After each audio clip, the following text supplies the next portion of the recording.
মসজিদে গেলে একটা দৃশ্য কিন্তু আমাদের সবার চোখেই পড়ে, তাই না? খেয়াল করে দেখবেন, ইমাম সাহেব যখন ফরজ নামাজ পড়াচ্ছেন, একদম সময় নিয়ে ধীরে সুস্থে তিলাওয়াত করছেন, রুকু সিজদাতেও বেশ ভালোই সময় দিচ্ছেন। কিন্তু যেই না ফরজ শেষ করে সুন্নাত বা নফল শুরু করলেন, ব্যাস স্পিড যেন হঠাৎ করেই ডাবল হয়ে গেল। ঝটপট কিরাত, রুকু সিজদা শেষ করে সালাম ফিরিয়ে দিলেন। দৃশ্যটা আমাদের সবারই খুব চেনা, রাইট? আর ঠিক এই জায়গাটাতেই আমাদের অনেকের মনে একটা খটকা লাগে, প্রশ্ন জাগে, ভাই ব্যাপারটা কি? এটা কি সুন্নাতের প্রতি এক ধরনের অবহেলা? ইমাম সাহেব কি শুধু ফরজটাকেই আসল মনে করছেন আর সুন্নাতটা কোনো মতে দায়সারাভাবে পড়ে পার পেতে চাইছেন, নাকি এর পেছনে শরীয়তের খুব গভীর কোনো লজিক বা প্রজ্ঞা লুকিয়ে আছে? এই কনফিউশনটা কিন্তু খুবই স্বাভাবিক। তো চলুন আজ একদম মূল সোর্সগুলো ঘেটে এই প্রশ্নের আসল উত্তরটা বের করার চেষ্টা করি। প্রথমেই যে বিষয়টা আমাদের বুঝতে হবে সেটা হল ফরজ নামাজের মর্যাদা এবং এর সাথে জড়িয়ে থাকা দায়িত্ব।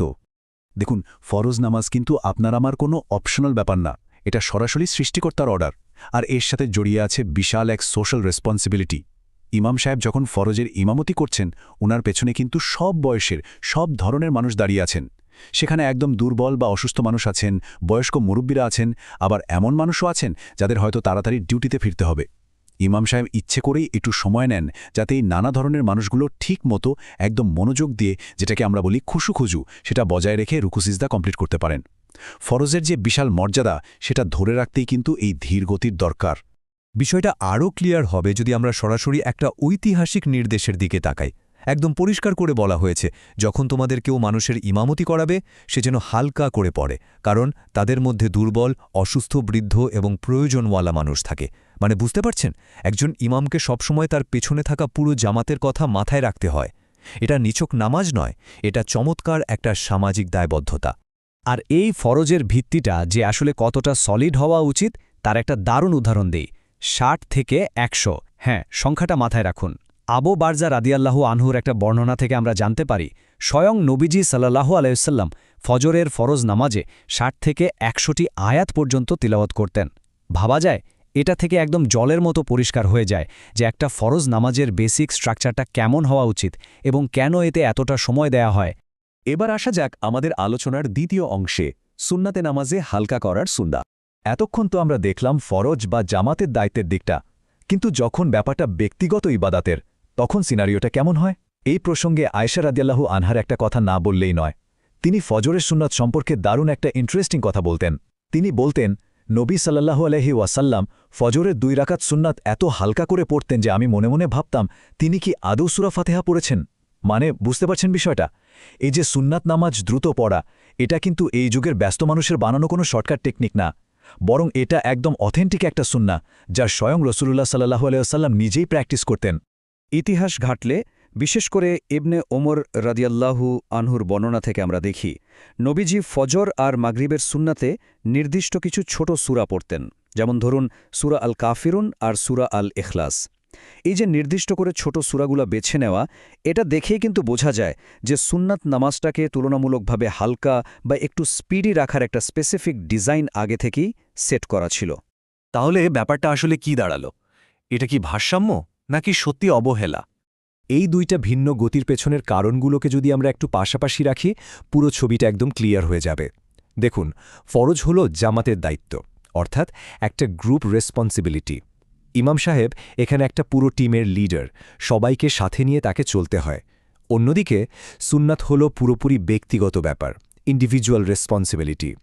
এখন সুন্নাতটাও যদি ফরজের মতো লম্বা করা হয়, মানুষ তো বিরক্ত হয়ে যাবে, তাই না? এবাদতটাকে তখন একটা বোঝা মনে হতে পারে।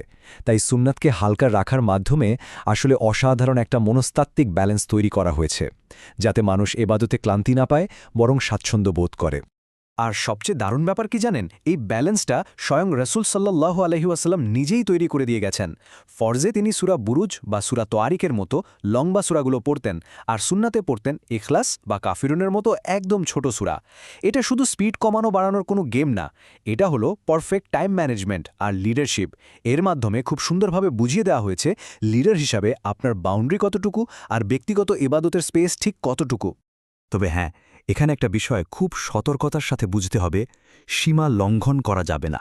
সুন্নাত নামাজ দ্রুত পড়া ঐতিহাসিকভাবে প্রুভড, ঠিক আছে, কিন্তু দ্রুত মানেই কিন্তু এমন না যে আপনি রকেট স্পিডে পড়বেন আর নামাজটাই বাতিল হয়ে যাবে। এই বাতিল দ্রুত নামাজ জিনিসটা আসলে কি? ধরুন কেউ এত তাড়াহুড়া করল যে তার রুকু সেজদাই ঠিকমতো হলো না, অথবা কোরআন তিলাওয়াতের উচ্চারণ এমনভাবে গিলে ফেলল যে মিনিংটাই চেঞ্জ হয়ে গেল। এই ধরনের নামাজ কিন্তু একেবারেই বাতিল। সুন্নত হালকা করার পারমিশন আছে মানে এই না যে আপনি বেসিক রুলসগুলো স্কিপ করার লাইসেন্স পেয়ে গেছেন। এই সূক্ষ্ম পার্থক্যটা বোঝা কিন্তু মাস্ট। চলুন চট করে দেখে নিই সেই রেড লাইনগুলো কি কি, যেগুলো স্পিড যাই হোক না কেন মেনটেন করতেই হবে। প্রথমত, রুকু আর সিজদায় অন্তত 3 বার তসবি পড়তেই হবে। দ্বিতীয়ত, রুকু থেকে ওঠার পর একদম সোজা হয়ে দাঁড়াতে হবে আর 2 সিজদার মাঝে স্থির হয়ে বসতে হবে। এক সিজদা দিয়ে আরেক সিজদায় লাফ দেওয়ার কোনো অপশন নেই। আর তৃতীয়ত, সূরা আপনি যতই ছোট পড়েন না কেন, সঠিক উচ্চারণ বা তাজভিদ ঠিক রাখতেই হবে।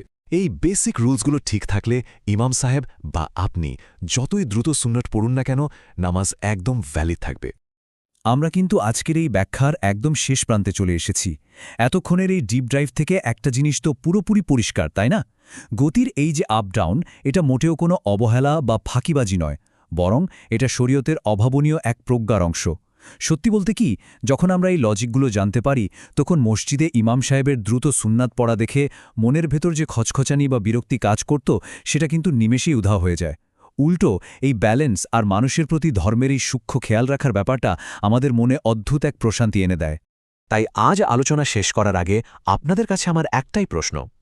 সুন্নার এই আসল বিউটি আর এর পেছনের সায়েন্সটা জানার পর এরপর থেকে মসজিদে গিয়ে নামাজে কি আর কোনো বিরক্তি আসবে? নাকি আমাদের ওই পরিচিত ইমাম সাহেবের আজগুলোকে এখন থেকে সন্দেহর বদলে একদম নতুন জ্ঞানের আলোয় দেখতে শুরু করব আমরা? একটু ভেবে দেখবেন। আজ এই পর্যন্তই।